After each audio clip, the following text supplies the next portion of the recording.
There are many things to learn in this game, one of which is how to aim. Every tank basically has armor because they are all made of steel, but the armor of each type of tank is different depending on the type and tier, and the higher the tank tier, the better the armor. But no matter how good a tank's armor is, there will always be weak points. The only problem is that some tanks have fewer or smaller weak points, and finding this requires more effort, knowledge, and experience. And for that you need to learn all the existing tank characters, which you will later face on the battlefield, and if you want it to be easier, the way is to play the tank, then you know and remember where the tank's weak points are, and which ones are most often and easier to penetrate. Before that, I want to explain a little about some simple things. I'm afraid there are still players who don't know. So that they don't get confused, I think it's necessary to explain a few simple things before going any further. As you know, when aiming at an enemy vehicle, there will be an indicator that changes color between red, orange, and green. If your indicator doesn't show a color change at all, then you need to adjust it. The way to do this is, go to the settings menu, then to the reticle, then you can select the gun marker. There are several gun marker options here, you can choose whichever one you like, but make sure it is the one with the armor penetration indicator. The meaning of each color is, green means it can be penetrated, while red means it can't, while orange means 50-50, sometimes it can and sometimes it can't, so it depends on your luck. And it cannot be denied, apart from knowledge and skill, luck is also needed in this game. Next, after we find the weak point of the enemy vehicle, there are still other things we need to pay attention to, namely the accuracy of the weapons on your tank and the movement of the enemy tank. Experienced players will usually always move their tanks, and almost never stay still except when aiming, and they will only stay still for a moment. Their goal is clear, namely to make it difficult for the enemy to target their weak points. So we need to pay attention to their movements and then find the right time to shoot so we can hit their weak point. And you should do the same, always move and don't let the enemy target your weak points easily. Next, if the enemy's weak point is orange on the indicator and you are using regular ammo, then you can replace it with premium ammo which has better penetration. Usually the indicator that was previously orange will change to green, which means there will be 100% penetration, as long as your shot doesn't miss.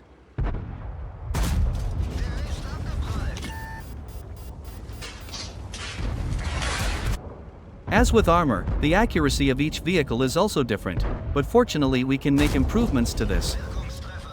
There are several things we can do to improve accuracy, such as using equipment and directives, training crew skills, and also using consumables. I will try to explain it simply. What you need to pay attention to is dispersion at 100 meters. You can see the number 0.34 here. This number can be said to be a measure of the accuracy of a vehicle's weapons. The smaller the number, the more accurate it is. That's because the number represents the reticle or aiming circle you see here. The smaller the number, the smaller the reticle, and vice versa. The shell will generally point towards the center of the reticle or the place that shows the gun marker. But that doesn't always in 100% happen, because often the shell will also miss, especially the farther the range. But even so, the shell will always be in the circle, and will never be outside the circle. Although sometimes there will be some exceptions, and we will discuss those exceptions on another occasion. So from here we can know and conclude that the way to increase accuracy is to reduce the reticle or circle as small as possible, and for that we can see all the methods here. I will explain it in a simple way so it is easy to understand. The first is equipment. Previously I also wanted to say that although this is important, some tanks already have sufficient accuracy, so there's no need to overdo it. Because as we know, there are only 3 slots for equipment, so you have to be wise in installing equipment, and use the most important ones for that vehicle. Among all types of vehicles, usually the one that needs to improve its accuracy the most is the tank destroyer, because it is generally positioned behind as support or sniper. So apart from the position being further away from the enemy, another reason is also due to the weapon having a larger caliber, and if you pay attention to each weapon on the vehicle, you will be able to see that the larger the caliber the greater the dispersion, in other words the reticle or the aiming circle will also be large. So don't misunderstand and equate everything based on the type of vehicle, because even though they are the same type, some tanks are sometimes very different. For example, these two vehicles, where one has better damage, while the other has better accuracy. So both have their advantages and disadvantages. And very different even though they are both tank destroyers. We will discuss these tanks in more detail another time. Now we will return to focusing on the previous topic, namely increasing accuracy with equipment. So there are two pieces of equipment that can increase accuracy, and the first is improved aiming. We can see the dispersion has reduced to 0.39 where previously it was 0.42. On vehicles tier 6 and above you will see a sign in the first slot like this, and that is a sign for the recommended category of equipment, which will provide an additional bonus if the equipment installed is appropriate. And now it happens that the equipment installed in the first slot matches what is recommended. What if not? Now the number has increased to 0.4. So try to install the recommended equipment in the first slot to get additional benefits and be more effective. If you are confused, just pay attention to the symbols that light up on each piece of equipment, or you can also click on the symbols at the top here to make it easier. Next, there is one more piece of equipment that also increases accuracy, namely improved ventilation. Even though it is not as good as the previous equipment in improving accuracy, this one can be said to be versatile. So what is improved is not just the aiming circle but many things such as gun loading, view range, traverse speed, and others. You can see several numbers that have turned green, which means they have increased from before. And if you want to maximize it, you can install these two pieces of equipment related to accuracy if nothing else is more important. You can also swap positions to find which one is better and more effective. Don't forget to also pay attention to other things that are affected when the position changes. Maybe that is a deficiency worth improving too. If you think making this choice is quite difficult, later I will help you understand this by discussing this in more depth. This deals with the advantages and disadvantages of each tank and it will be long, so we will do that in another video. The next thing that is no less important, in fact I think this is much more important, is crew skills. To make it easier, we can see here which skills are related and will increase accuracy. So there is one, namely Brothers in Arm. And the effect is the same as improved ventilation. Even though there is only one thing related to accuracy, the crew is much more important than equipment and is also much more complicated and requires a lot of explanation so that beginners can understand it well. But that's beyond the topic of this video, so we'll discuss it another time.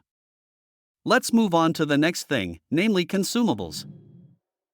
You can see an item here, namely chocolate. Each country will be different, some in the form of drinks or food. We can see the benefit is 10% and that is 2 times better than crew skills and improved ventilation, which each only provide 5%. But unfortunately this cannot be used by everyone for several reasons. The first is because the cost is expensive, namely 20,000 credits. Another reason is that there are not enough slots because there are only 3, and the previous item is also very necessary. But if you are thinking about using this, then you should first have a crew with firefighting skills, and it would be better for all the crew to have it and have been trained 100%. So not everyone can use this item, and it requires a process before using it, especially if you are a free player, because you have to train a lot of skills on the crew before getting to firefighting skills. So even so, you already know this, and can already think about what you can and should do next. The next thing is a directive. To use this we must use equipment of the same category, because otherwise there will be no effect. But unfortunately the effect is not that big and the benefits are only half of the equipment effect, and some are even less than half. Apart from that, we have to buy it with a bond, so I think this is only worth using for important battles such as battles between clans called war games, or during certain other events that are quite important and use high tiers. The last thing is field modification. Field modifications only exist for vehicles tier 6 and above, and before we can modify we have to increase the level first. To increase the level we need experience points. Apart from that, we also have to use credits, and the amount is different for each tier, as is the number of experience points. You can check it yourself on the vehicle you want to modify. As you can see, apart from improving something, modifications also have the effect of reducing other things.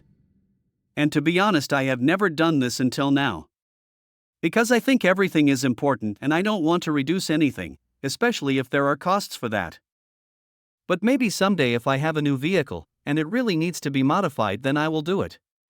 So those are all the things that can be done to improve accuracy. And as an additional tip, if you have a tank that you think has poor accuracy, then the chances are that the tank is prioritized for close combat, and usually the tank will also have good armor. Because as you can see, the closer the enemy's position, the smaller the reticle, so there is very little chance of missing. And my suggestion is that the first point you need to learn and master is how to aim at a moving enemy and time when to shoot.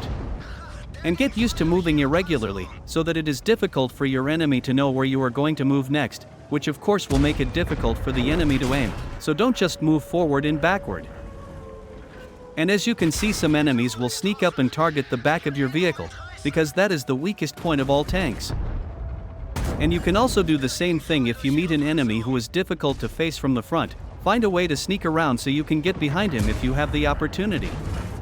And in this case you have to be careful and try to always look at the mini-map to find out the position of all the enemies in your team, especially if there are still many enemy teams remaining. I know it's difficult and maybe impossible to divide your attention while aiming, but at least when you're not aiming, try to look at the mini-map for a few seconds, and always do that. For some experienced players, the mini-map often helps make decisions, and can sometimes turn things around. It's also useful for helping teammates, but not in this team, because if you can see from the chat, they are fighting each other, and that's been the case since the start of playing. I don't know who is really wrong, but what is clear is that they don't focus on battles and spend more time fighting in chat, and you need to know they are experienced players. But that's how it is. Blaming other people is very easy, but that will take away your focus and ruin your mood. So I hope you can anticipate things like that, and I hope everything I say in this video can be useful for you. There is still a lot to learn in this game, and everything I have learned and know clearly, I will convey to you in various videos. All I can say is knowledge for you, but for your skills you have to get used to your keyboard and mouse.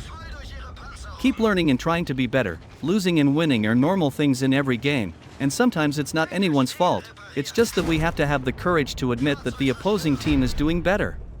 I hope you enjoy your game. Thanks for watching. See you soon.